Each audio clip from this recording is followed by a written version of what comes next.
Okay, Brandi, we are live. Over to you. Perfect. I'm just going to give a couple of minutes just to Of course. confirm that Steven's here. For sure.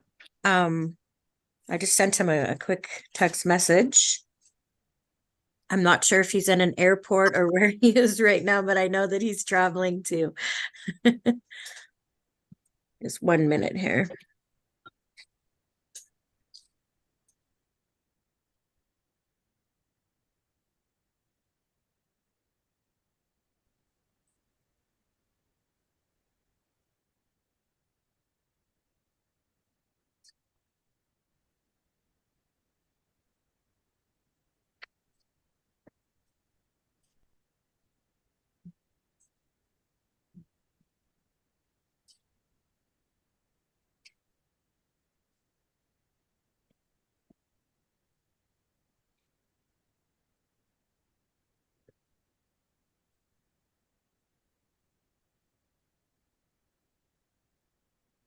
Okay, I'm going to assume that Steven is here and in the room, in the Zoom with us. So Tanse, hello, everybody. Thank you so much for being a part of this discussion today.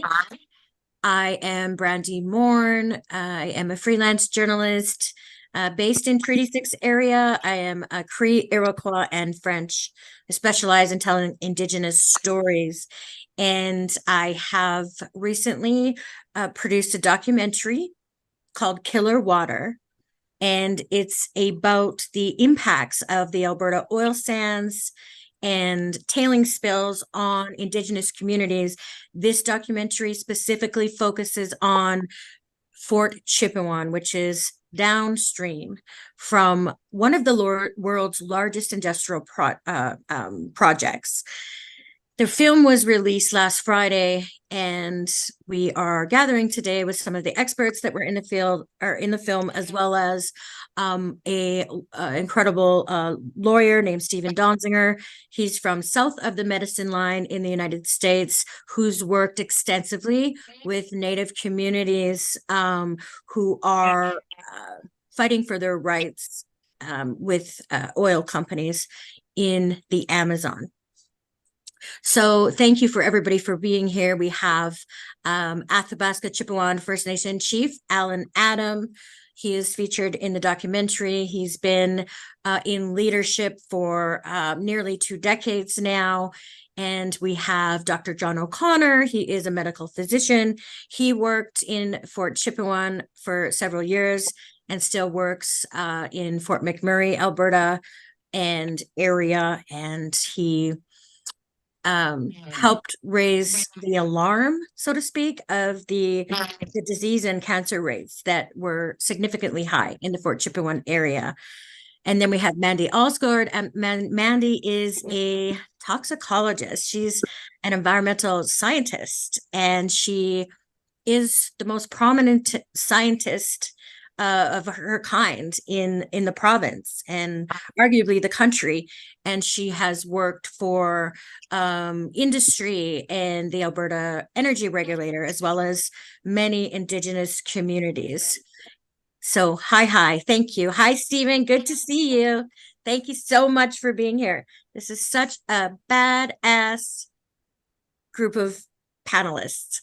So I would really love to start today with Chief Allan Adam. Thank you so much, Chief, for being here, for making the time. And I want to express my condolences to you and your family on the loss of your father-in-law, Johnny Corderay, which I had the privilege of meeting when I was up there. And he was healthy and joking and a lovely man who had just come from being in the bush, which was his love, which is what Chief Adam shared with us. And he passed away in October of cancer. So condolences to you and your family. First off, Chief, I haven't spoken to you, in a few months. I haven't really spoken to you directly since I was there.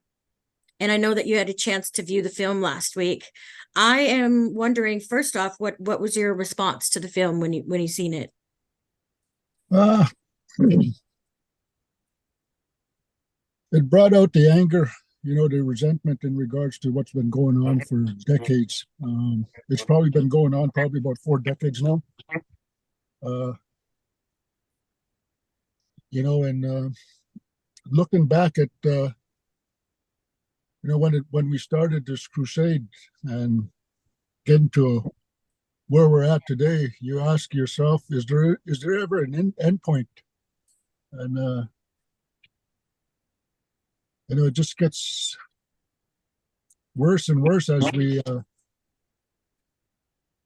carry on, and it just goes to show that the people in the community do have concerns in regards to what's going on upstream from us, and we as leaders, we're worried about it, and we've questioned parties involved and everything, and we continue to question the authorities at hand in regards to what's happening here. And till today, ACFN hasn't got any answers in regards to what's going on out there, other than the fact that hidden facts are being brushed underneath the rug, and nothing's being brought out to the public. And one thing for sure, the Alberta energy regulators, their job is to inform the public when some kind of environmental protection order is being called out, and none of this is being done, especially when it comes to harmful water mixed with heavy materials and stuff like that are unknown to the human body. And then you could tell from the community's point of view, rapid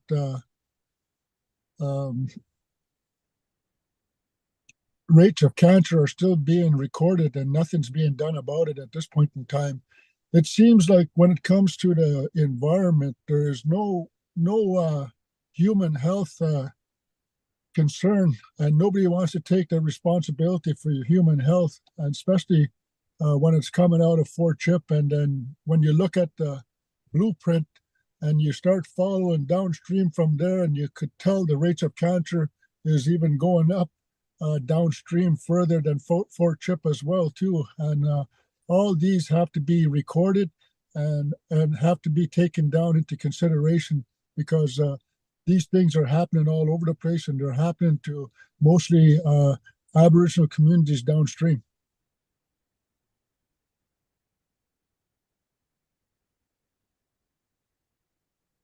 Absolutely. I've seen even the stories that I've covered throughout my years as a journalist, that it's the Native communities that are always impacted and overlooked by industry, and how these governments they excuse these projects in the name of so-called the national or public interest. And so there were always communities that are made these literal sacrifice zones, and it's always the Native communities. And it's like, at what point do they even draw the line? And so that was my hope in making this doc and doing other stories, is try to humanize people, so people can really see, this is what people live with on the ground. And specifically, Chief, I know that you have been advocating for years, but this year, particularly, I would say, the past few years with COVID and such, but this year for you, with the spills and then the wildfire, which saw Fort Chipewyan entirely evacuated, and the loss of loved ones and the election. Can you explain to people that might not understand here how all of this correlates together with the wildfires, with the industry, and these issues that we're talking about? How do they correlate, and what was that like for you? It was overwhelmed, I guess, in that regard. When you take a look at, in the early spring, when we had to deal with the report of the spill that was happening into the tributaries that led into the Firebag River and also into the Athabasca from Imperial's Curl site, and the AER had covered that up. And dealing with that situation, and from bringing it out into perspective and everything, and then having the wildfire occur in the community, and just 2 kilometers from the community at the airport. And we had to change gears. And, first time ever, the community has been evacuated from Fort Chip. And it was very tough on the leaders. You just don't want to go through that again, and I know that in my earlier terms, around 2008, 2009, I had mentioned in a documentary once that we would become environmental refugees due to climate change. And when I raised the issue back then about climate change, everybody was saying, Chief Adam, you're crazy to talk about climate change because there's no such thing as climate change. And I gave bold warning that climate change was coming, and it is happening because it's happening in our own backyard. And we, as traditional land users, we see it happening on a day-to-day basis from what's taking place in our area, and the transformation of scenery and water and everything and stuff like that, and the drying up of, the moisture content is not there anymore. In spring runoffs, you don't feel that moisture inside there, and everything is evaporating, and it's just getting drier, and a little spark will ignite anything, and that was pretty noticeable the past summer. Climate change is here, it's real, it's alive, and it ain't going nowhere. And we live in the world's largest complex of an industrial movement right now, and there's nobody at the helm, I could say, because the Alberta Energy Regulator has failed to protect the communities that are downstream, and failed to warn the communities of potential contaminants coming down the river when they are the ones that issued environmental protection orders. Hi, Chief. Thank you. I'm going to come back to you. I have more questions for you. Dr. O'Connor, so you brought up concerns a couple of decades ago already. Yep. About different, high rates of cancer, rare cancers and disease that you were seeing. And then you were reprimanded by the Physicians Association, investigated for raising undue alarm. And then you were, what would it be called? You were resolved of that.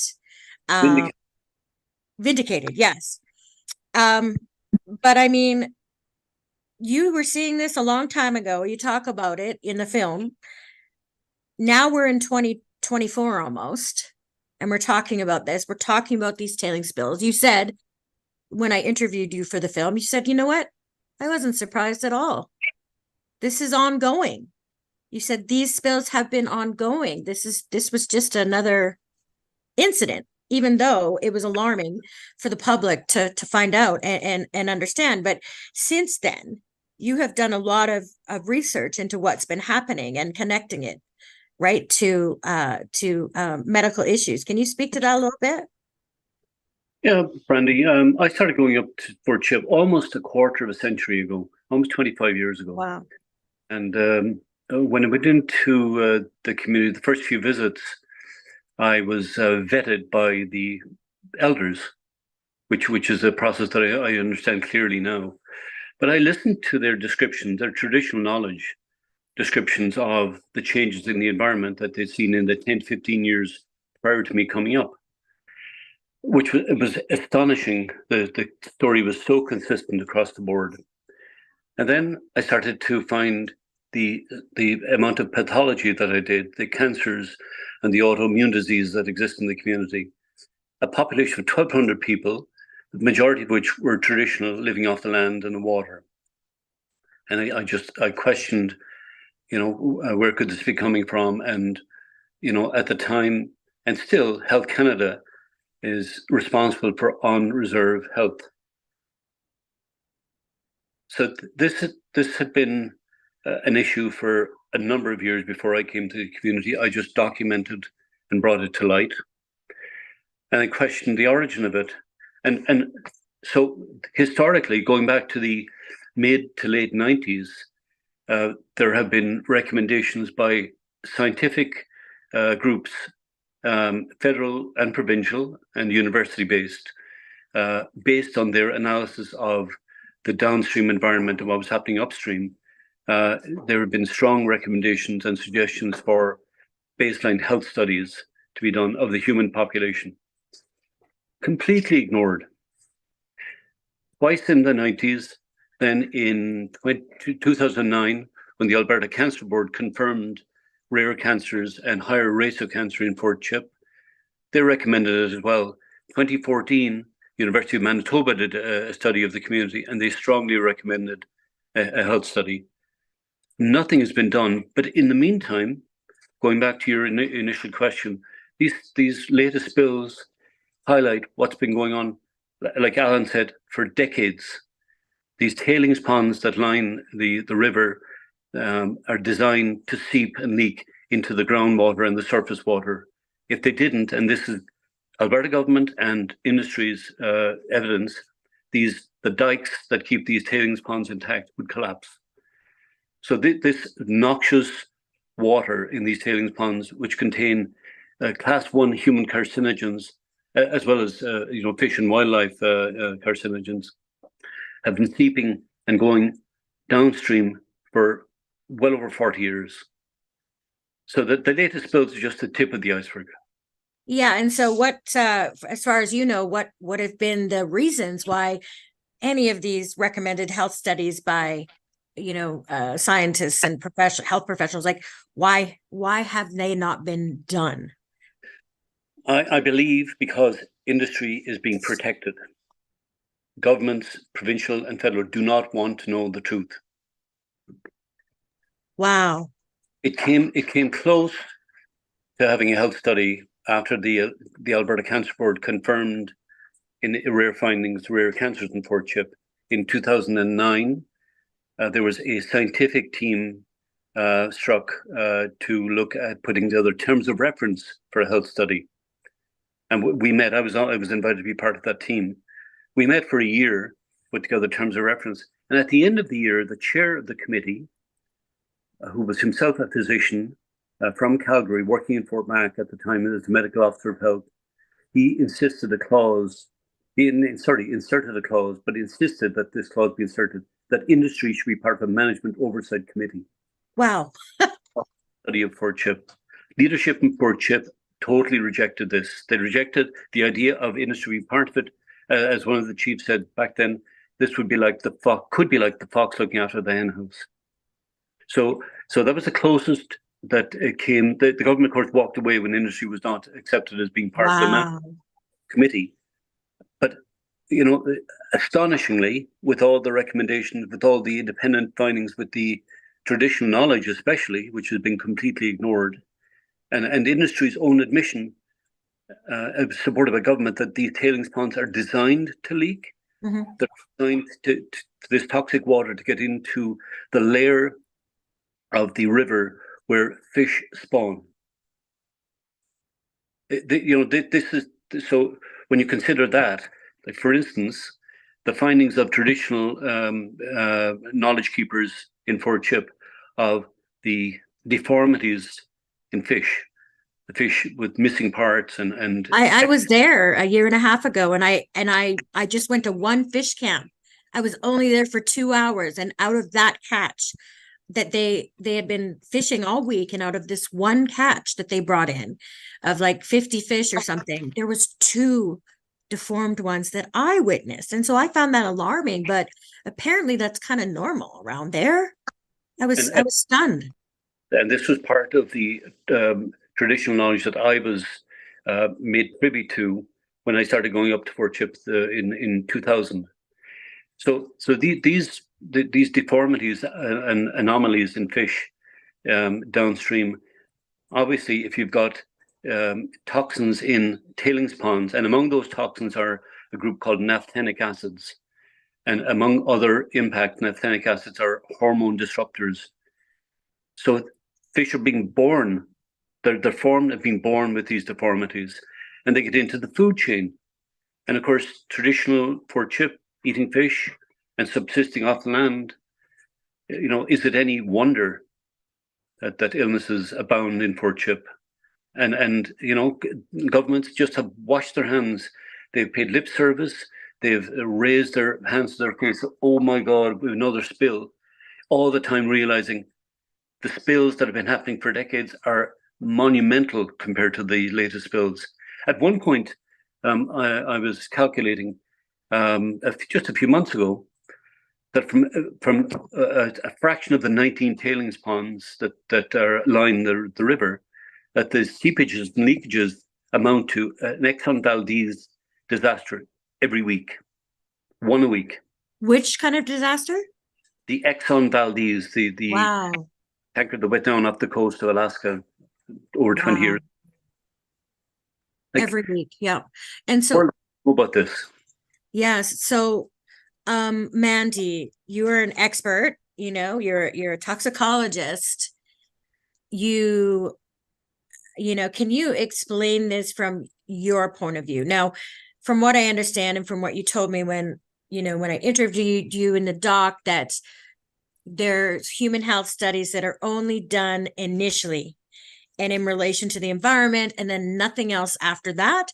And there are chemicals that aren't even tested for, that they're not looking for. Can you elaborate a little bit further on that, what that means and what needs to be done, please? And thank you. Yeah, thanks, Brandi. Just quickly, I'll kind of correct. I didn't actually work for industry. I've never worked for industry. So I was a consultant that would have done the assessments to get projects approved. And then I was with the regulator, and now I'm a consultant that, again, works for clients like Indigenous communities. So just quickly, I've never worked for industry. It's a extremely complex system. And so, as Dr. O'Connor said, often Indigenous people observe tumors in fish and those types of bumps and lesions. When we do ecological risk assessments, so when you are doing an assessment and applying for a project, there's a lot of modeling and predictions in that assessment. One component is the ecological risk, and the other component is the human health risk. And both of these are done quite detailed and in depth. However, ecological risk assessments do not consider cancer. They don't consider that chemicals can cause tumors and cancers in animals. So that's not an endpoint they look at. But in the human health risk assessment, they do look at cancer. And they've often predicted that there could be a potential higher rate of cancers. So the way we, in Western science terms, in Alberta, an acceptable rate of cancer, maybe from natural exposure or just your lifestyle, would be 1 in 100,000 people. So you could have one case of cancer in 100,000 people. That's kind of our risk benchmark when we do an assessment. Because it's way higher in Fort Chip.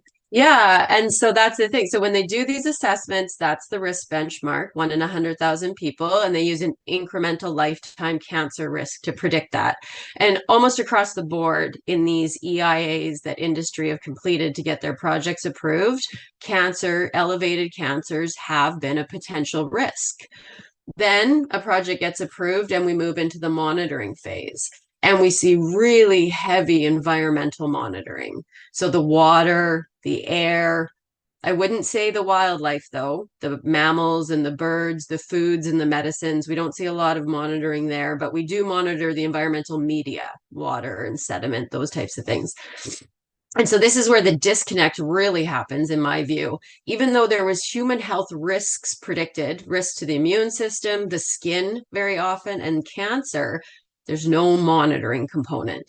Alberta Health doesn't step in and support the Alberta Energy Regulator in developing a human-focused monitoring program. Health Canada doesn't step in.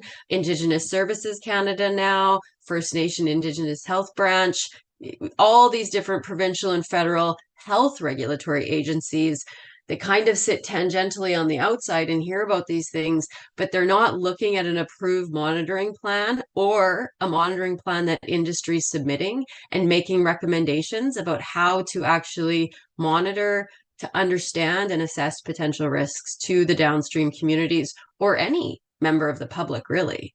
And so, this kind of gets back to that conversation. We have the most stringent environmental regulations in Canada. I would agree. We have very stringent environmental legislation. The Canadian Environmental Protection Act, Alberta's Environmental Protection Enhancement Act. These are very robust pieces of legislation. It's the policies and the regulation, how they've been regulated and interpreted, and then how they actually regulate the industry using this robust legislation. That's where we're seeing these systemic flaws, in my view. And that's really kind of where I do my research. Yeah. Wow, thank you. So what kind of, I guess, monitoring and testing specifically needs to be done where you're seeing the gaps? What needs to be tested for that's not being done? Yeah, so I would say you'd need to go back to the original human health risk assessments that were done in those project applications and look at the single chemicals or groups of chemicals and the health effects in humans that were predicted. And then you would have to work with health agencies, medical doctors, different groups of experts to design those monitoring programs. And so, Alberta Health, through the primary care network, puts out the community profile in the Wood Buffalo region. And they themselves are reporting that through doctors' visits and the health statistics, that there are higher rates of cancer in the Indigenous populations in the Wood Buffalo area compared to Alberta populations. So this data is being collected through health networks, but then we don't see Alberta Health reaching into the regulator and acting on that. So that's kind of like the first level of monitoring, I would say, what's coming in through the public health networks when people visit their doctor, those high level statistics that we collect. If you're observing something, then we would want to move into surveillance, as Dr. O'Connor's talked about here, getting into the populations. And I'm not talking about going straight to monitoring people, right? But monitoring the foods people are eating, monitoring natural surface water bodies as a drinking water source. That is something I've fought for in my career in Alberta, just for industry and the Alberta Energy Regulator to acknowledge and assess rivers and lakes and muskeg as a drinking water source. So apply drinking water guidelines that consider humans. So right now, all the guidelines that are applied in the oil sands region by industry and the regulator are focused on the protection of ecological receptors in those surface water bodies. They don't consider cancer-causing agents. Wow. Groundwater is a different situation. I'm talking about surface water. But so there's like low-hanging fruit here, right? Just applying guidelines that consider that humans are exposed to these chemicals through their interactions with the environment, traditional foods and medicines. Right there, we'd have a better understanding of how those community members could be exposed.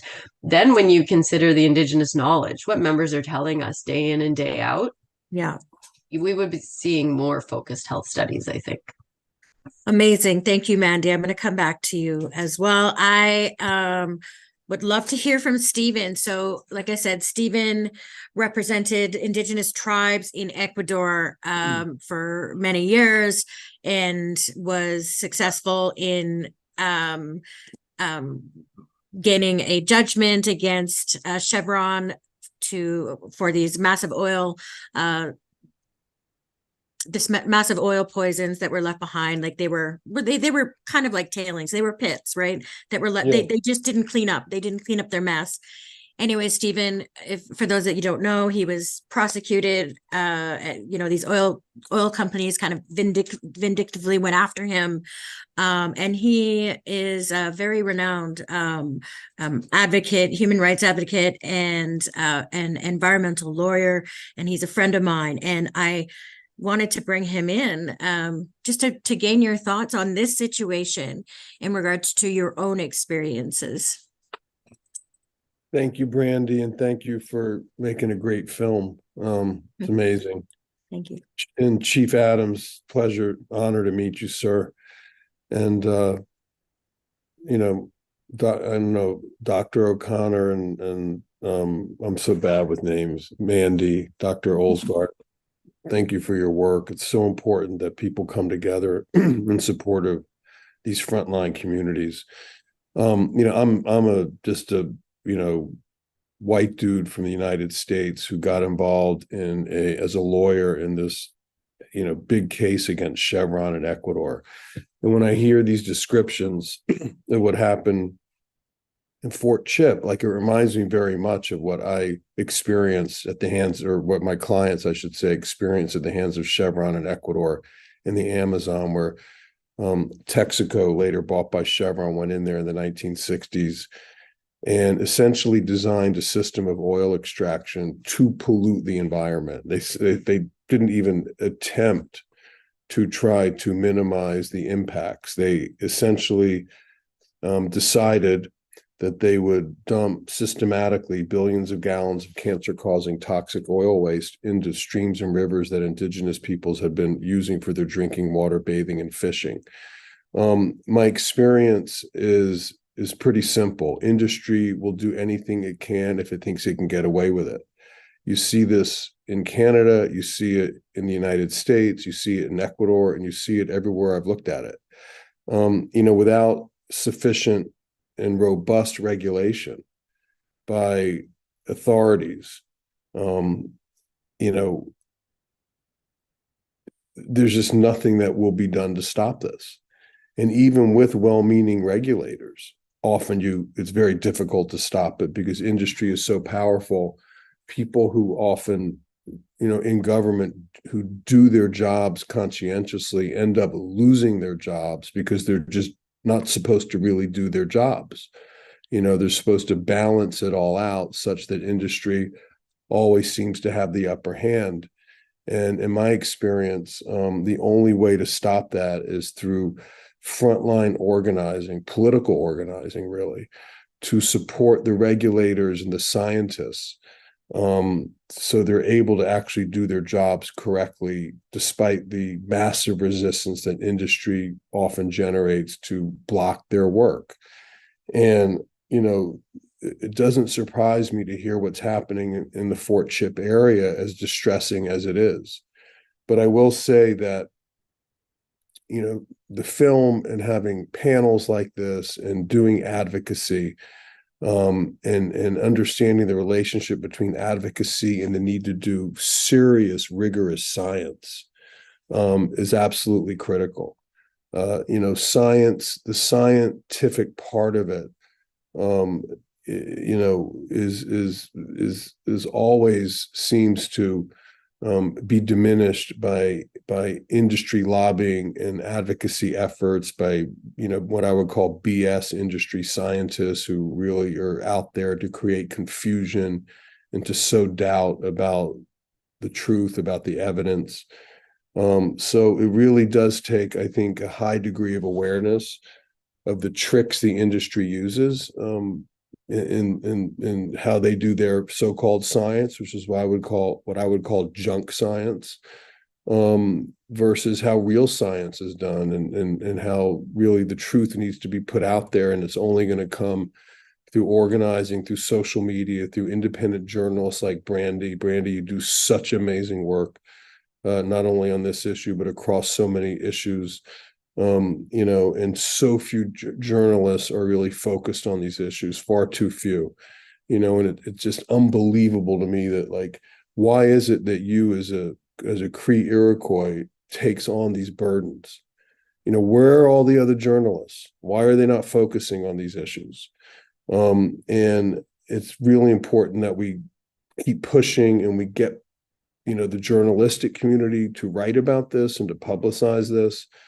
And that other Indigenous and First Nations, peoples in Canada support Chief Adams and the work that his people are doing. I mean, it's really ultimately, in the end of the day, about political organizing and political power, supporting truth and science, and fairness and protection of the earth and the planet. So, there's a lot going on here in this issue that, to me, symbolizes so much of what so many communities around the world are dealing with.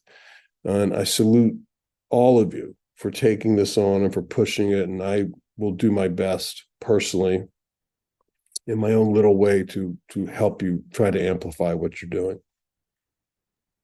Hi, Stephen. Thank you so much for joining us, for being here. And Chief, you've been kind of in this on and off, and you told me specifically when I was interviewing you in the film, you said, they could be giants and walk all over us, but you take out their knees and they will fall. And I know that you are very resolute in your belief of your rights as a nation and how unjust this is and where you stand. And I know that you said, there was legal action prepping to be taken, but can you tell me from your point of view, how you feel, what your stance is when you say, they might fight, but they're going to fall in regards to industry and, getting justice for what's happening? Well, it's quite evident that the evidence is out there, and it's been out there for a long time. And, when people say, how come they're not fighting anymore? Why are they continue to sell out? Well, when you look at the whole circumstances, we've raised this issue in regards to the AER, to the environment, to the human health, to the, growths that are happening in the fish and wild food as well. There was even reports from our area that when a bull moose was taken down and it had deformed horn on it and everything, and they did analysis on it and everything, and it had cancer, and it was still consumed. That's just the lifestyle of the people that out there. They don't know what's going on. Nobody knows nothing. They didn't talk to no scientists, but somebody took a look at that moose and took some samples of it and sent it in. And by the time it came back, already the people were eating the moose already. This is continuing. I've seen stuff myself, as a gatherer, because I go out and use the land. I was out fall hunting this fall. We harvest our moose. We distributed it out to the people and families and everything, and it's a continuation of tradition.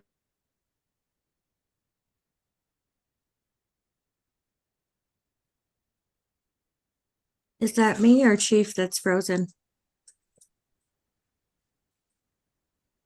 I think Chief just froze up a bit. Yeah, I think it's.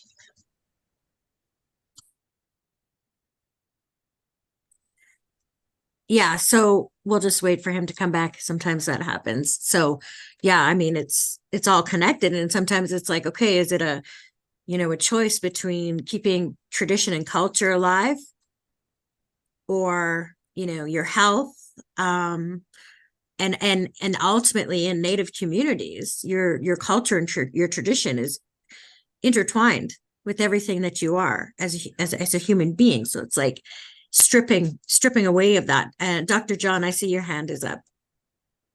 Go ahead. Yeah, it was interesting.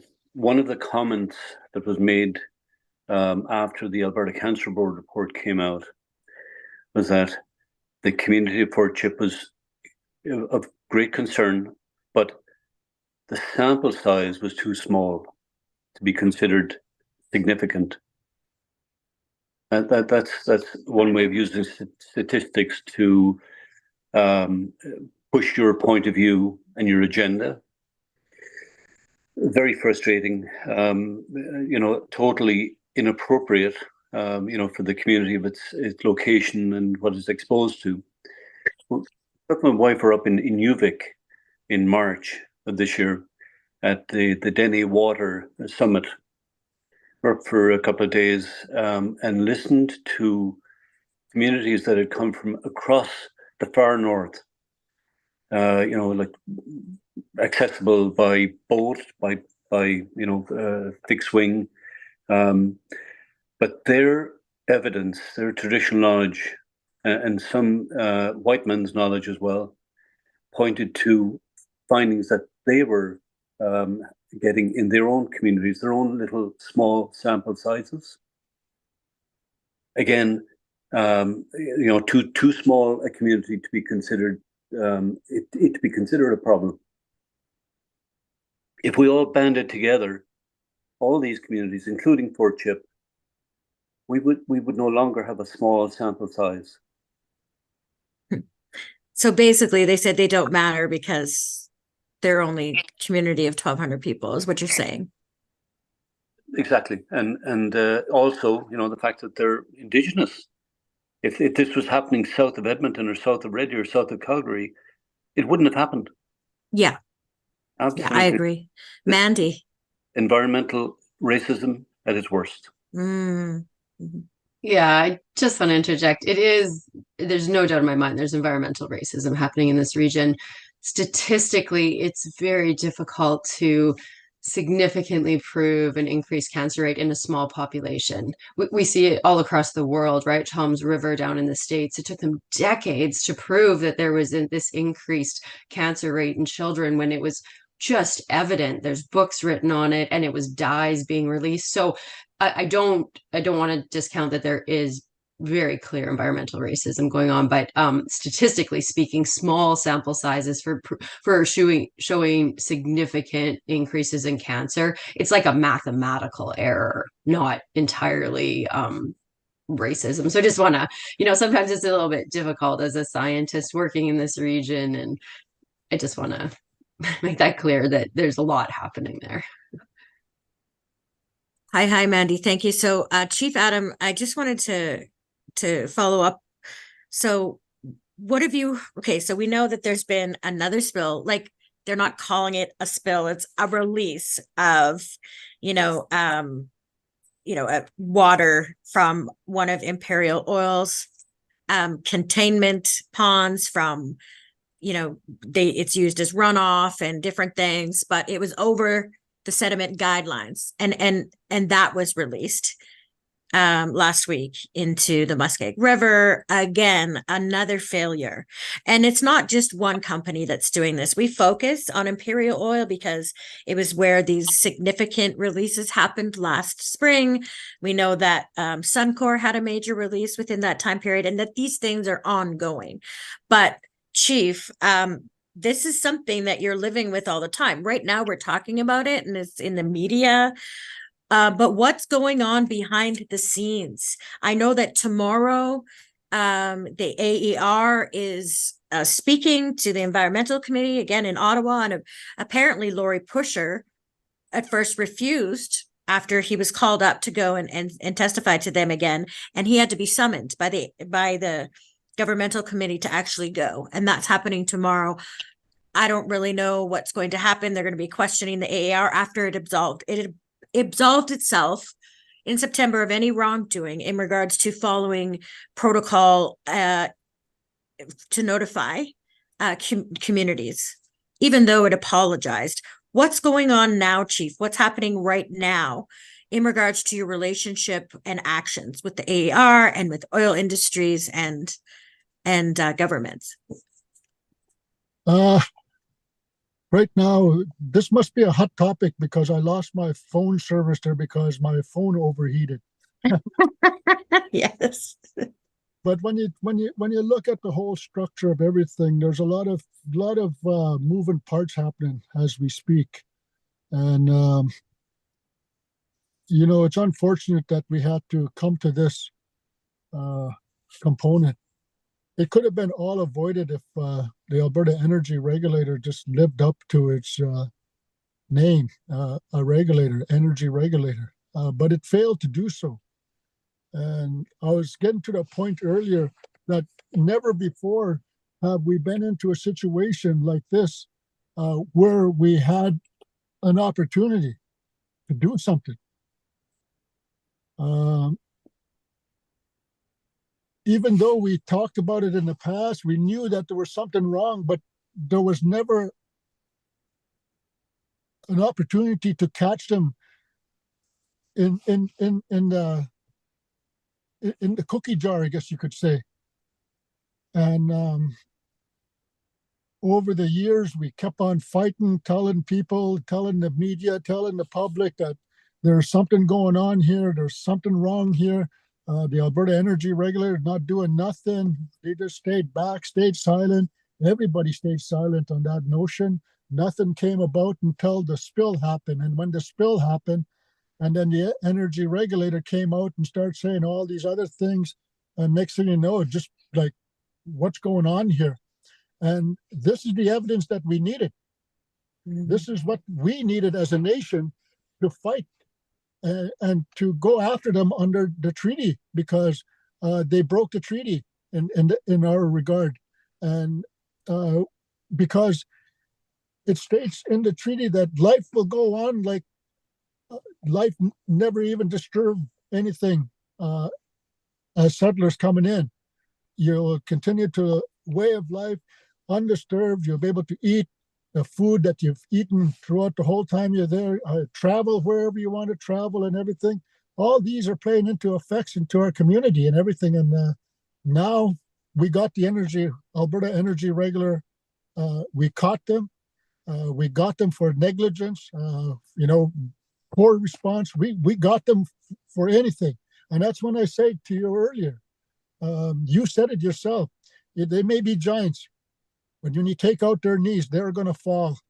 And it's too bad that the Alberta Energy Regulator is going to fall this time because of poor mistakes that have been done that they should have carried out and did it properly.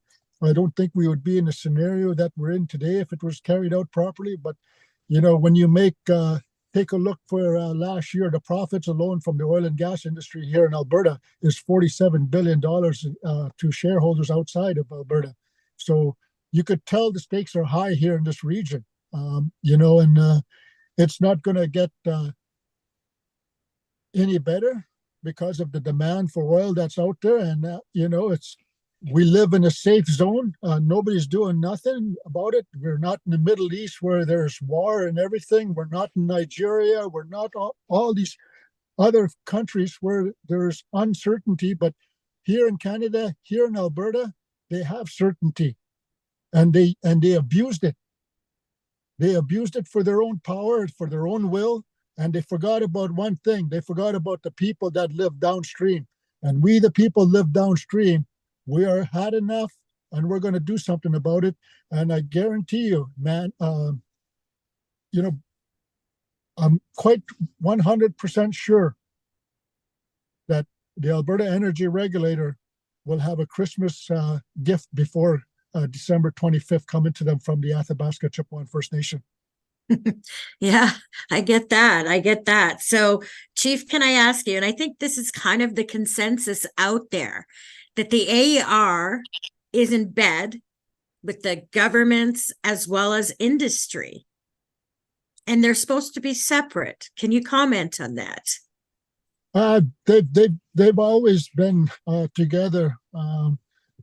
I myself called the CEO from the AER in the past to resign, and I asked him publicly, even through the media, to resign. And that was before Lori came involved, and he was hired to regulate the Alberta Energy Regulator, but he was a former CEO for one of an oil company or some kind of company that, so you could tell that how would you say,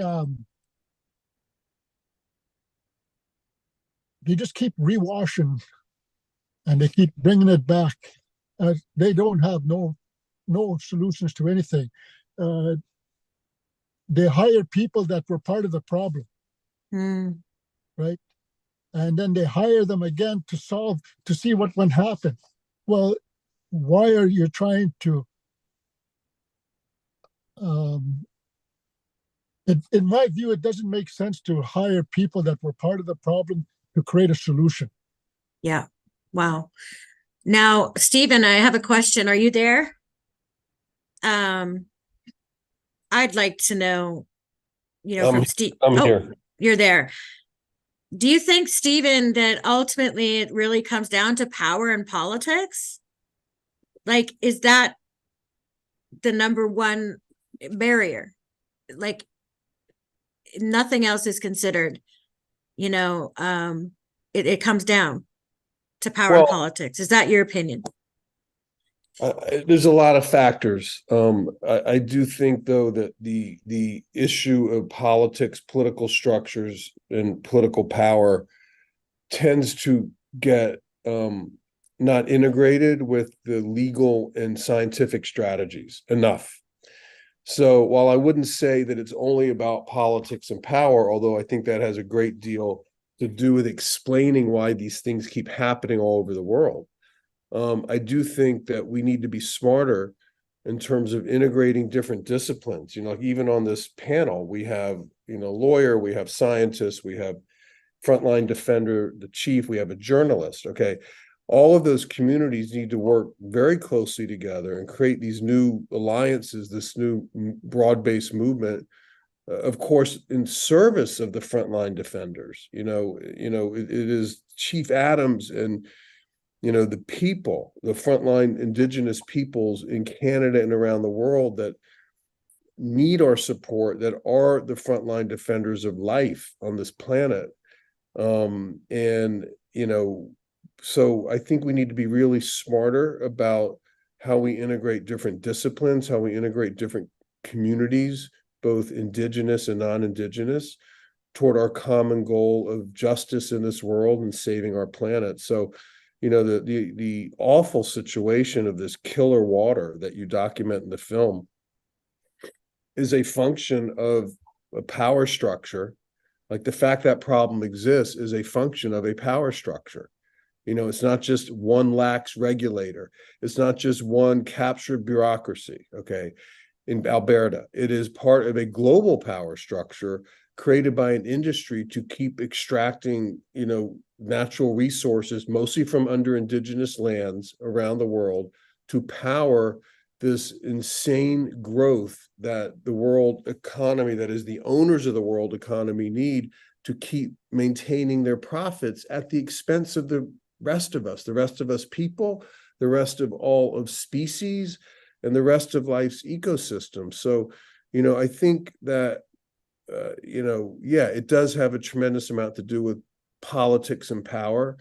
But Steven, when you're saying this, what makes them fall? I'm going to use Chief Adams' words. If you take out their knees, they will fall. You had success, okay?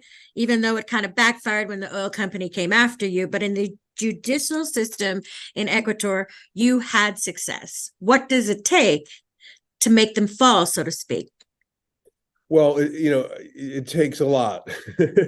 And we're still battling, so, but I do think, and I think the chief makes a really good point in the film, is that in any given situation, in any given context, they can fall. You can make them fall. I think globally, the structure is very difficult to dismantle overnight. It takes years and years of organizing.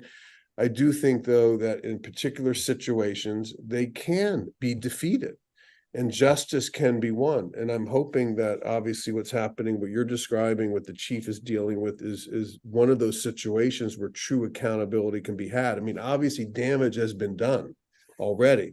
If the regulators have been doing their job, this never would have happened. Now that it's happened, there needs to be accountability. There needs to be compensation for the harms, and those who are responsible need to pay a price. They need to be moved out of their jobs with responsible regulators put in. But these people can fall. There's no doubt in my mind. I mean, the fact that Chevron, just talking personally, spent literally $3 billion on 60 law firms and 2,000 lawyers in the United States to go after our team after we won a $10 billion pollution judgment tells you how weak they are. I mean, that's just weak. I mean, how they perceive themselves as being really under threat and facing enormous risk. And, our situation was kind of unusual for various reasons, but, the fundamentals are the same. It's a battle. They don't want to pay for the pollution that they caused.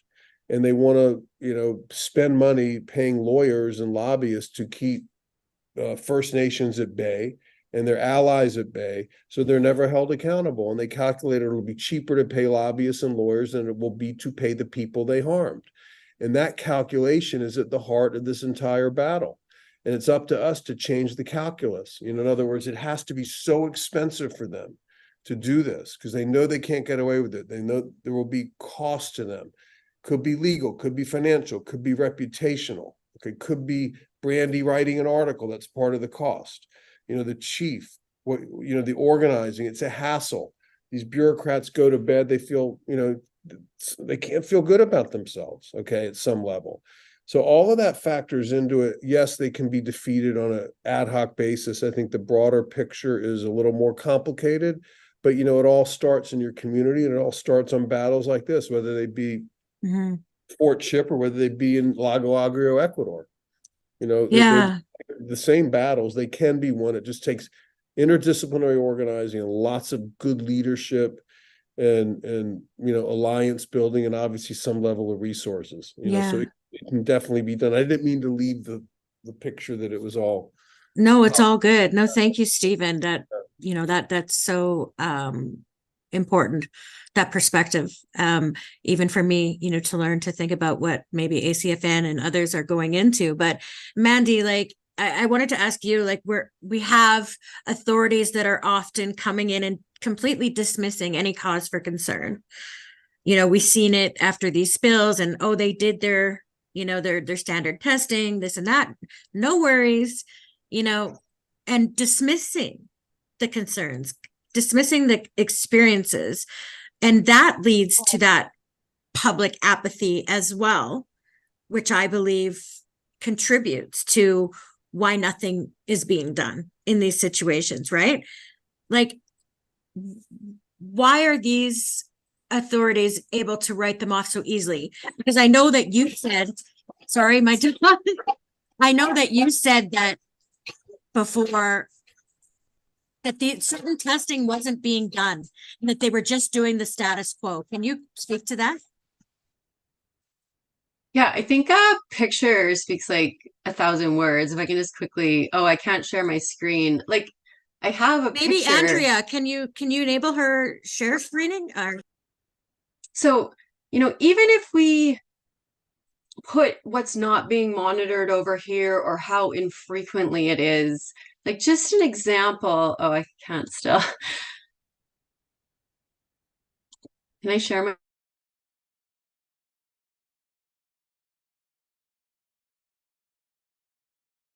Andrea, are you there? Is she able to share her screen? She wants to show us a graph.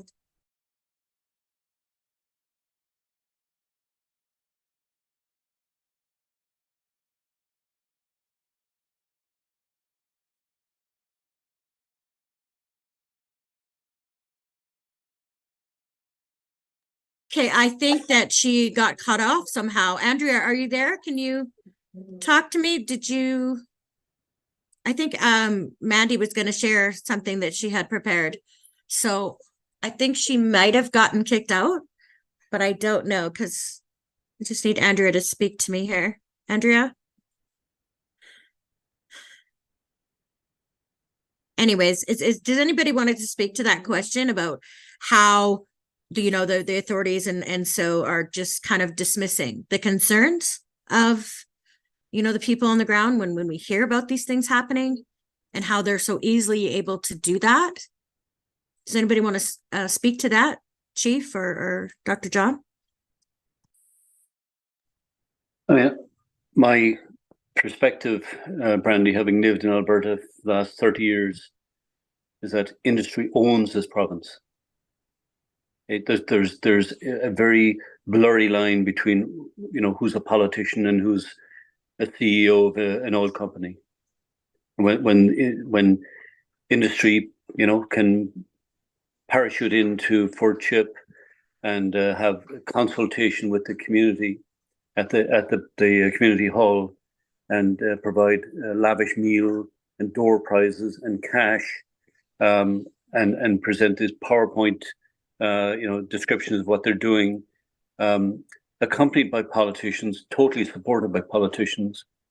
It is no wonder that, you know, the little voices from the likes of Fort Chip or other little communities downstream, those voices are not heard, you know, at all. And the evidence that's been, you know, produced and publicized, you know, backed by robust, reputable science, you know, they just wait. The headline disappears, you know, a day or two or three after, and there's, you know, it's gone.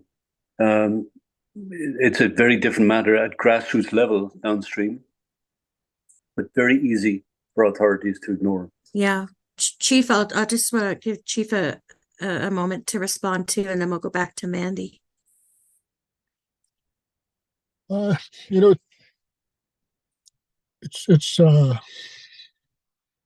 a challenge. Like, you know, when you look at all these things and everything, and as a leader, you have to look at all sides and everything, and you got to do the proper analysis to do what's best for the community. You know, one of the things that I always look for, and maybe Mandy could answer this one, or Dr. O'Connor, with all the damages that are done already within the region, is it repairable? And if it's not repairable, is it safe for the community of Fort Chipewyan residents to remain in Fort Chip? Or do we have to pack up and become environmental refugees? I think that would be the most prominent question that could be answered here today. And if that could be answered, then we will determine what's our faith from here. Dr. O'Connor. Yeah, you know, truth and reconciliation has to start with honesty and accountability. And if a start was made in Alberta along those lines, and an admission of the harm that's been caused by industry, and an undertaking to put a moratorium on the development or the maintenance of these tailings ponds, that would go a long way towards mitigating the damage, or at least preventing issues from happening in the future. Obviously, independent authorities, independent science that have nothing to do with Alberta, nothing to do with industry, need to be involved in this. And they have been over the years, but like I said, their voices have been ignored. But I think it must start with a discussion, a conversation, a candid, honest sort of a attempt at accountability, and then taking on the responsibility, and then going from there. Hi, Mandy, is the damage done? Is it too late? Yeah, you know, technology exists to remediate and remove the chemicals that are being placed in the tailings ponds, that are being emitted in the air. Scientifically and technologically, we can address all the chemicals. And from what I hear from communities, you know, other than water levels and the drop in water levels, which is really caused by the dams in British Columbia to a greater extent, the chemical emissions from oil sands can be controlled. But it is all about dollars and cents and stakeholder profits. So until we see that shift in society and pushing for it, and a regulator that's requiring oil sands to clean up, we're in the situation we're in. And I can't speak for any individual member, but I know what I hear from members. I'm in Fort Chipewyan all the time. And so that situation is not going to change until we see either the federal government step in and require these technologies to actually be used to remove the chemicals that could be causing harm, and the studies that tell us. So, Chief, to be honest, we need to see the studies. I do independent research with your community, with several other communities. We're trying to fill the gap, but we're this small group who recognizes this and is seeing this. So, you know, if we can get these larger groups, the money behind us, a true regulator that's looking at the data being provided to them and then making real action. You know, like when you have leaking tailings ponds, there's a requirement to remediate groundwater that's been contaminated. This is done in every other sector, every other energy sector. But the oil sands is a money-making business. We had the CEO of Suncor come out and say, they're getting back to the fundamentals. We're in a position where we now know quite honestly where industry stands. So we need a true regulator to turn this ship around. What I was going to show you, to me, this speaks volumes. You don't need a master's in toxicology. This is the surface water. This was the industrial wastewater report that Imperial sent to the AER. Everywhere you see yellow is an exceedance of a guideline. Wow. That's the approved water that's released daily, continuously. Wow. So this is That's what just our the regulator- approved. This is the approved. So when you see an incident that was a higher concentration, add more yellow. Turn that yellow red because it's actually over a limit, even higher. This is what's acceptable on a daily basis from 43 approved releases, 36 of which release. That's surface water. That's not even talking about tailings ponds. This is what the Wow. regulator receives, their scientists review, and they are good scientists, I believe, who are technical experts in their field. But to make a decision, they need support of the leaders within the Alberta Energy Regulator, the management. And that's where we find industry is having a say at stopping decisions. Absolutely. Anyone can speak to this. You know, we go to the groundwater issue. This is what was submitted by Imperial. One of the 2 monitoring wells off-site. So you can see that elevated naphthenic acids in that red box. Go to the far right-hand side. Yeah. That's been increasing since, arguably 2017. So I don't say it lightly when I say they knew that tailings pond was leaking. Something was changing in the environment. This is Imperial's own reporting to the Alberta Energy Regulator years before the Environmental Protection Order. And I'm not doing this to scare people. It's not a fear tactic. This is what Alberta Energy Regulator receives monthly, annually, weekly, daily from industry, from oil sands operators. And they are allowed discretionarily to make all decisions on that. We don't see it publicly. I had to request these reports from the regulator, independently review them. That takes some education experience. But, anyone can read this and say, I have questions. And then when you hear what communities are telling us about what they're seeing changing on the land, to me, that's when the story became inexcusable and inignorable as a consultant, as a scientist. Wow. I couldn't do my job ethically working at the regulator because I couldn't follow through on the decisions that I knew that needed to be made. So what needs to be done specifically in this instance? Is it the health studies? Is it, like the reporting, the regulating? Mandy, can you break it down for us in like layman's terms from your standpoint with seeing these graphs and this information? What needs to be done? I feel like Steven could be better here, right? Like I sit from a position where we're in a province that is so divisive right now. If you don't support oil and gas industry, you are an enemy of the state. Like it is the language we see coming out of the Premier's office and pervading into every decision being made. As a scientist, I actually can't even figure out how to navigate it. And, I've had to take time off recently just to understand if I maybe knew what I was doing. Like the gaslighting scientists in this province are experiencing right now is real.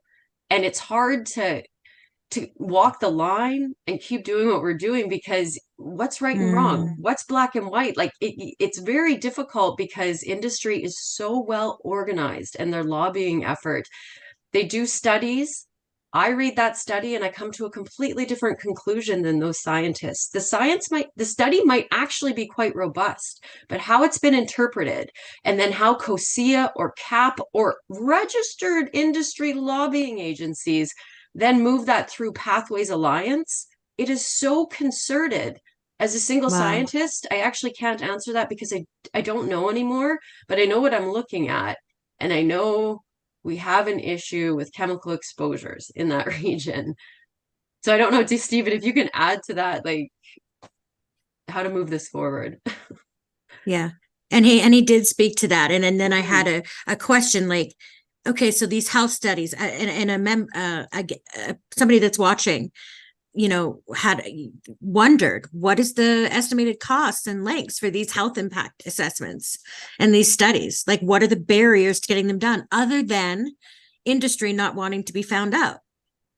Well, industry controls the flow of money in this region, whether it's to scientists like me often applying for something, or paying the regulators levy, or putting in for the liability, or working with communities through agreements. Like, I think this is all pretty well known that industry controls that flow of money. And so even when we're proposing to do studies, they have the ability to vet those and be like, well, remove this component, do this. Not always, right? We go for grants and research as well, but yeah, how feasible is an independent study? Is it a matter of, resources, or? Yeah, for sure. There's independent scientists who do this type of work, right? Like, I'm an independent consultant. I can take contracts from whoever has the money to fund them, right? And so you need a group of independent consultants which are willing to do this type of work and maybe publish a study and results that might be in opposition to a study that came out from a different researcher, right? Like, you have to have that space to be able to speak to it. And, thankfully we are in Canada. We have the space. If we were in a different jurisdiction, it could be very different to speak out as a scientist. Like, I still feel fairly free to do that. But so you need scientists who are willing to take that stand. I'm the only independent toxicologist that doesn't work for large consulting firms that supports industry. There's a handful in the region, right? And then you have to find contaminated groundwater, like contaminant hydrogeologist who doesn't work for the big industry consulting firms, right? So it's a lack of resources, I think, to get the work done. It's a lack of funding for this independent work. And then you have communities who, Chief, maybe you can speak to it, people just want to live. They didn't take on the job of fighting big industry so that they can go about their way of life. Like, does everybody want that? Like, hunting season comes, members are like, fine, Mandy, we'll meet with you, but we're meeting out in the bush, right? Like, people just want to live. Yeah. So it's a really complex, I think there's a lot of factors, Brandi, but yes, it's absolutely possible to do these studies. Science is there. Science and technology are not limitations to anything we're discussing here today. Can I have a quick word on that? Yeah. So first of all, Mandy, thank you for that. You really nailed it, I think, in many respects. Now, all these studies can be done in Canada and generally in the United States with money. Okay, it's a question of money. Industry has massive sums of money to do their fake studies, and the communities usually have almost no money or almost no money to do the studies they need to do, even if they can access the expertise to do a study, to know how to do a study, to design the study, to do the right data collection. Okay. And I understand what Mandy is saying, because there are very, very few independent scientists in the world who are willing to take on industry, because most scientists, unfortunately, just like most lawyers work for wealth and power, most scientists work for industry, because that's where the jobs are.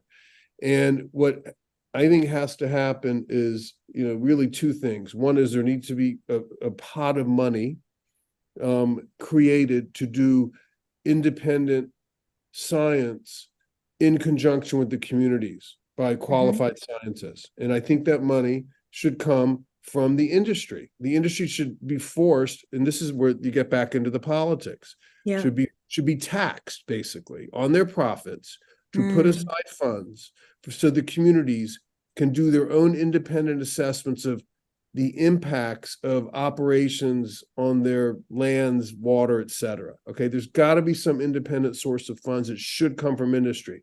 Now, obviously, industry would fight this. Obviously, there's probably not a lot of elected officials in Alberta who would support this. Okay, but put it out there. Put the aspiration out there. You never know what might come of it. Suddenly, there's some big ass spill, and then there's a whole impetus politically to do something. And then your proposal that no one paid attention to for 6 months is sitting there like, hey, what about that proposal proposed by Chief Adams in conjunction with this toxicologist to tax the industry to create a fund for studies? And also, I think in the scientific community, we're seeing more and more in the United States, small independent groups of scientists who understand exactly what Mandy is talking about, and are trying to design systems or structures where they can do the independent science, understanding they will never work for industry their whole lives. You really have to make a choice as a scientist. You're going to work for industry or you're going to work for communities, okay? And you really can't do both, because once you start working for communities, industries won't hire you. Once you start working for industries, you're tainted, you know? Wow. So there's a group that I work with in the United States in the Ecuador case called Stratus Consulting. I'm just one example of a few. They had like 75 scientists, and they did almost all their work for municipalities, you know, and they worked for the communities of Ecuador once we got funds to pay them. I mean, it wasn't as expensive as, you know, scientists who work for industry. But I also found that these are the best scientists. You know, a lot of the industry scientists, the scientists that Chevron used to try to create doubt and to do all sorts of what I would call BS science, were really second, third rate scientists from like really marginal programs. But they were more than willing to sell their souls and whatever little expertise they had for political purposes. They really were political scientists. I mean, they were on the other side.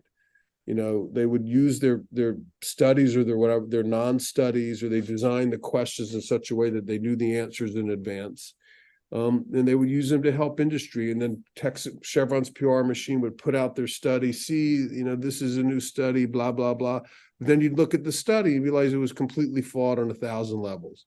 So it's really important, I think, to find resources, to put out a proposal to tax the industry to pay for independent science, and to organize so the communities, Chief Adams knows the available toxicologists and independent scientists that can help. And they don't necessarily, by the way, have to be from where you are. They can be from the United States. They can be from Ontario. They can be from Nova Scotia. They can be from British Columbia. You know, science is science. And these people, many people are willing to travel to do the work to give people like Mandy support. Hi, Steven. Chief? Brandi, when it comes to these issues in regards to some of the stuff, you know, you got to take a look at what the Athabasca Chipewyan First Nation and other First Nations are doing in regards to the area. We have our own community-based monitoring program that's up and going, which is funded by industry. We collect the data on the water issue. We start taking collections from animals as well too, as they're being harvested, just to get a collection and to get the numbers that we're out there telling everybody that there's something wrong here. Not only to that, just recently, probably within a month or so, we've just introduced a new policy for the nation, and it's a water guideline policy that if industry and government doesn't meet the threshold of safe drinking water for our community and for our members, then you know, we're going to question everything. And it's a game changer for industry. It's because we as a sovereign nation, we have the ability to create laws to protect our own people. And it states that as long as we don't create policies or laws to protect our people, the governments will create these for us. Mm-hmm. So now we went beyond that point, and we're totally not reliant on the government, both federally and provincially. We're doing this on our own. We're putting our own guidelines in place, and we're saying that in order for you to get approved, you have to meet our standards of water level. And if it's not at our level, then it does not get approved, and we have to do something about it, and we have to bring it to that state of mind. And that's probably going to be another game changer in light of everything that's going on. And we developed that water policy in light of what had happened over the last year and years past. So this is one of the things that gives us more sovereign rights as a nation, because under treaty, you had to be a sovereign nation to sign treaty. And when we signed treaty, we were a sovereign nation back then, and we had our own environmental laws, we had our own governance laws, and we had our own space about where we had to go and travel at all times. And today, now we're just secluded to one area, and the environmental component is way out of whack. There is no conductor at the helm. We got a ghost train going out of control. Oh, yeah, I didn't know about that policy, Chief. That sounds incredible. And is that come into effect like immediately, or how does that work? Once we get this thing and everything, then we're going to send notifications out that these are going to happen. And, I got to take it to our team, Lisa, the, DLRM team. I think Mandy might have been involved with it as well, too, to develop all these things. And we're doing these things from our own perspective and from our own nation. And we're doing it with our own funding and all these stuff, because not only do we want to walk the talk, we want to do it and make sure it is get done, because we're tired of relying on government, and we're tired of relying on industry to make things happen for us. Wow. And then, these initiatives, as well as the lawsuit that I understand is coming. It's not like the lawsuit's going to fix anything immediately. These things take years, but there are initiatives like these policies that you're developing, right? That is going to help. It's going to help our nation, yeah. I would love to see like that when it comes out, and a copy of it, because that must be pretty, your nation, how often is that done that you know of? This would be the first one done in that regard to environmental policies for the protection of water and all these other things, and it's just one of many that would probably keep coming down, because we know our rights. I've said it before in the past at public meetings and in our own meetings, that if we ever wanted to get anything done, we would have to create our own constitution. Out of that, we have to create our own laws and everything and stuff like that. So we're working on a constitution, and out of the constitution, we will develop our own environmental laws, our own health laws, and everything that goes with it and stuff like that. It's basically a start, I guess, in some way. Even if it's a little small start, it's a start that we're doing something. And that's something that industry and governments or whoever, like, they have to adhere to, like that, because of your sovereignty as a nation, and you're creating those laws and policies. Yep, they have to, because it's our law, and it's our guidelines. And if they don't meet the guidelines, and if they exceed the guidelines, then there'll be damages reputed to it. Wow, that's interesting. That's pretty cool. Mandy, did you want to speak to that? Yeah, I just want to say thank you, Chief, for bringing up that project. It's a great example of how communities and First Nations and sometimes Métis communities are bringing the science that we're talking about here to the regulator. So that project specifically is called the Water Quality Criteria for Indigenous Use. Took us 4 years, almost 5 years. And because we saw independent scientists like myself, and I have a team of other scientists, Dr. Thompson and Dr. Thomas Dick, that I worked with. So water quality experts, social scientists, human geographers, to actually work with ACFN and a few other nations to understand how communities use water, rely on water, their rights tied to water, how it supports their lives. And then we developed the criteria to protect those. Their water use categories consider drinking water, traditional plant medicines, foods, and then you have guidelines, criteria that protect those uses for surface water and sediment. We're doing the same thing for terrestrial ecosystems, so soil, forest, the animals and the birds and that. So moving those things forward, but these criteria are more stringent than anything government will have ever required industry to use, right? So like Chief spoke to, it's getting it into policy linked to rights and moving it forward, because this is what it takes to protect human health. Humans are not distinct from the environments that they live in and rely on, and especially in these communities. And it is available. It's on ACFN's website. It's a huge report, hundreds of pages, thousands with the appendices.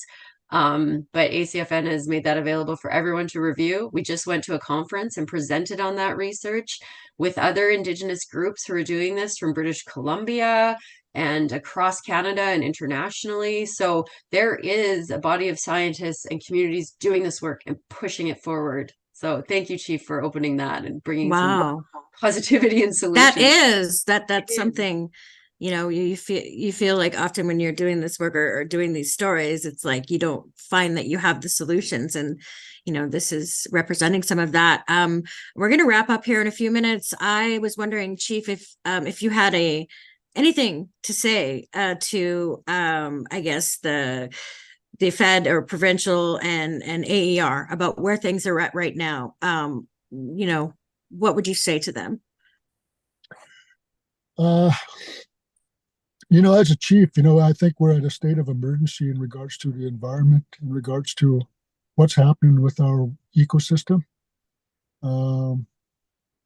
We need to get down to the nitty-gritty and bring it all out and notify the people. Are we safe in the community? Right? And the only ones that could tell us and give us the answer to that is the government agent bodies like the AER, Environment Canada, DFO. You know, all these agencies could play a part in doing something, but unfortunately they choose not to do so. In that light itself, is there hope? There's always hope. It's just a matter of how much effort you want to put into it. And right now, with this happening and everything, it's a big game changer for ACFN. It's a big game changer for everybody. Everybody involved with what's going on sees it's a big game changer. And if we don't do it right and we don't correct the problem, it's just going to get worse from here on in. It ain't going to get better. We have a lot of legal rights that are on our side. I wouldn't know how to say it, but maybe Steve or Mandy or even Dr. O'Connor could say, like, we finally got them.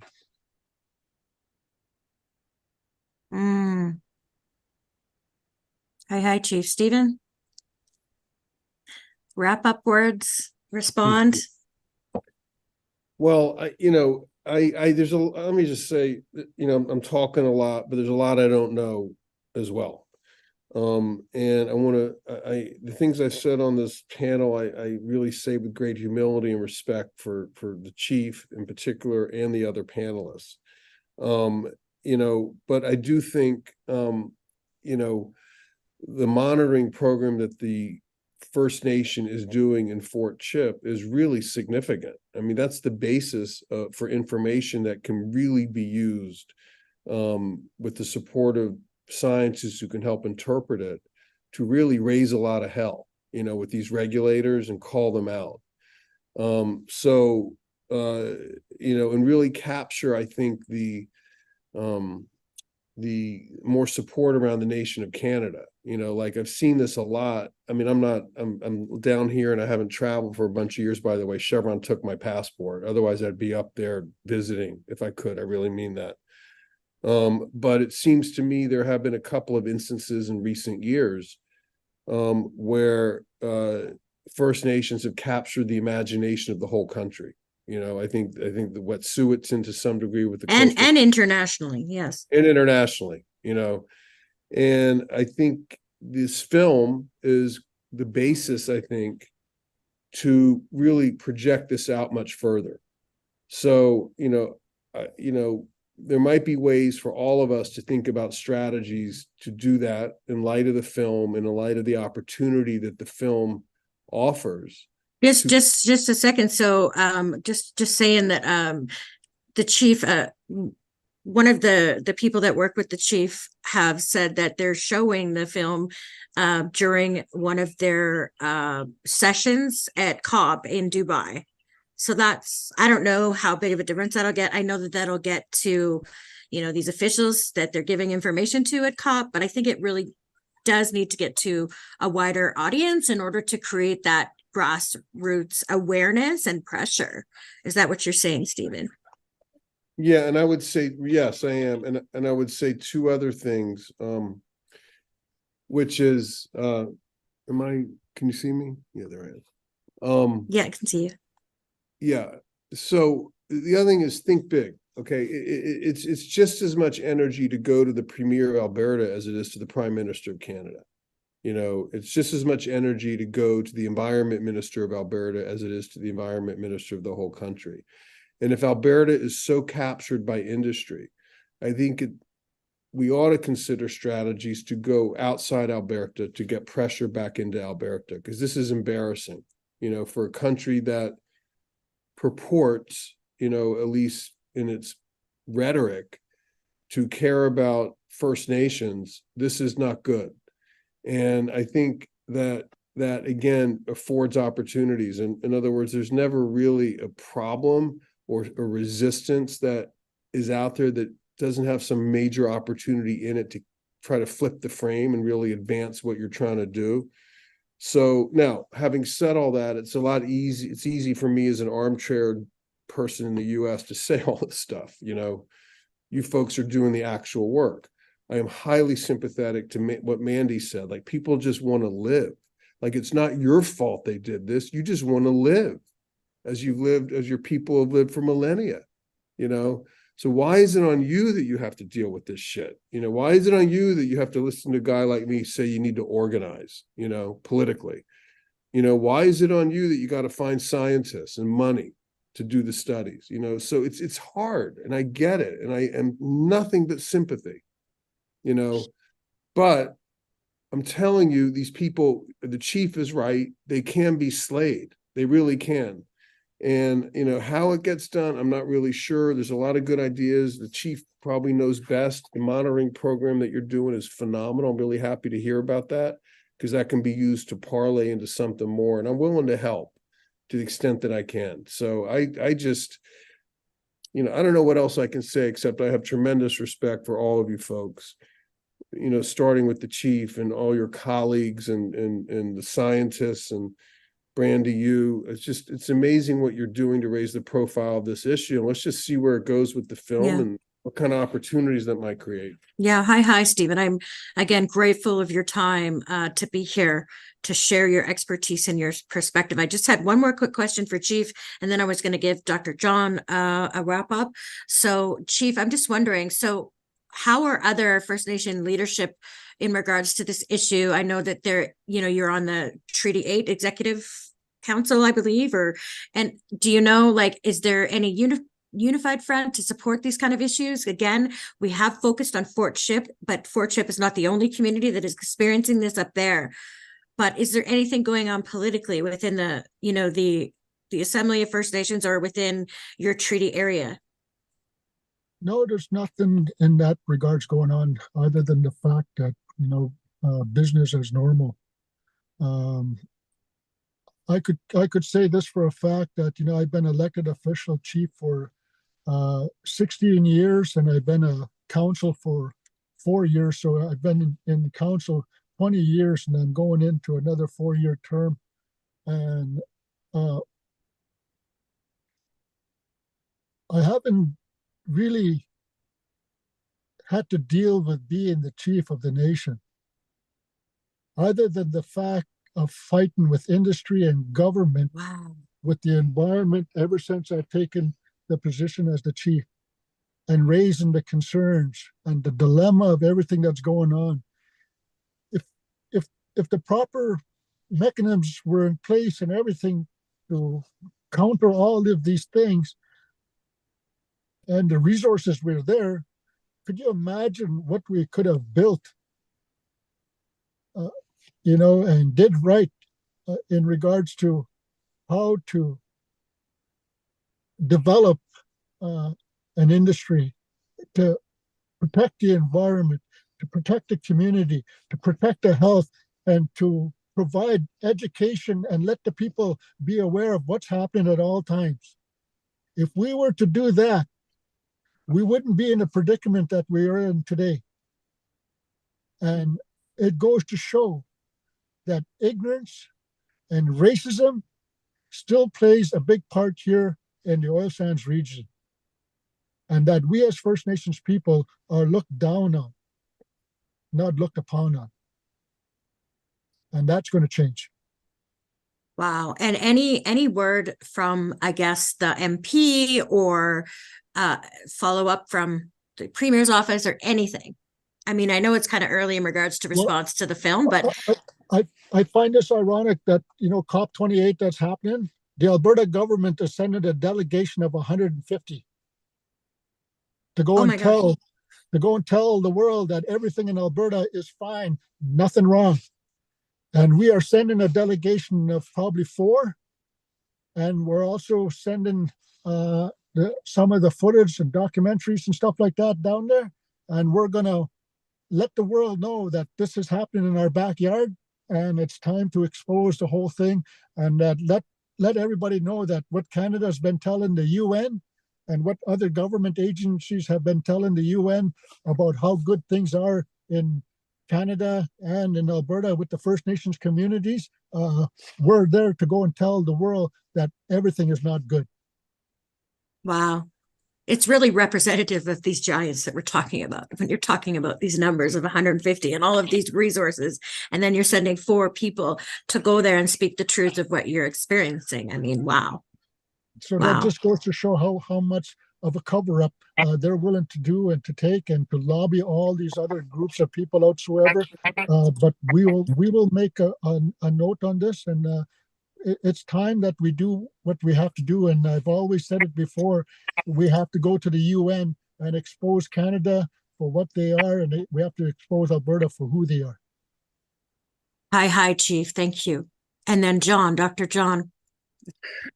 As Mandy and Steven have said, this is a very complex situation. About 12 years ago, myself, my wife, and Andrew Nikiforuk, a legendary environmental journalist, were invited and participated in a Scandinavian venture through Nordic Greenpeace to publicize what's happening downstream. We actually were given shares in Statoil to be able to address their AGM, their shareholders' AGM in Stavanger in Norway, about 2010. And we got actually a topic for debate. Do we stay in what was called the oil sands, the tar sands, or not? And we got an opportunity to actually go on stage and address the shareholders. And for the first time in their history, they had to vote. Now, about 99% voted to stay. 1% said no. These are the shareholders, and they withdrew. And of course, since then, Statoil have left the tar sands. So I think, going abroad and revealing the story, informing people, educating people, just with the honest, real picture of what's happening at a grassroots level, that is so important. 2008, we had a call from Richard Rockefeller. So Richard Rockefeller was actually a family doctor in Maine, but one of the Rockefeller family. I was living in Nova Scotia at the time, and we were back and forth. So he set up a time to meet us in Nova Scotia, flew his plane into Yarmouth, Nova Scotia. We sat together for half a day. He'd been up to Fort Chip because of the issues that were highlighted 2 or 3 years before, confirmed what we'd found. And after listening to us, he said, John, don't stop what you're doing. You're on the right track. And this is coming from Standard Oil, the Standard Oil family. So there's awareness. There are bureaucrats and CEOs who I'm sure can't sleep at night. Once the information is out there, once people realize what's happening, that is so important. It's not the only thing. Like I said, the picture is very complex. A few years ago, Syncrude put pressure on the MCFN chief regarding their CEO. Their CEO had gone around the world publicizing what was going on for Chip. He said, This will have implications for your nation if you don't rein in the CEO. So unfortunately, the CEO had to quieten down, but to illustrate how powerful they were, Syncrude cancelled 2 contracts that the MCFN had on site, just to show that economically we hold the purse. And that unfortunately is the issue. There's no other show in town. If it wasn't for big oil, what would Fort Chip look like now? It would be a healthier place. That's another of the complexities of this issue. We must continue to talk and to publicize and to answer questions and just spread it as wide as we can. Thank you. Well, hi, everybody. We're going to wrap up now, but I just want to thank each and every one of you for participating in this discussion. I, respect and admire your knowledge and your experiences and your input into this. And I just pray that, injustices such as this one that we're discussing, the toxins and the corruption that's happening to Fort Chipewyan, that this is addressed. And my dog wants to make an exit appearance. So I'm going to wrap it up and say hi. Go watch Killer Water. Stay tuned. I will be following, the nation of Fort Chipewyan. I'm going to follow them from here as we go to COP. Thank you, everybody. Thank you. Thank you.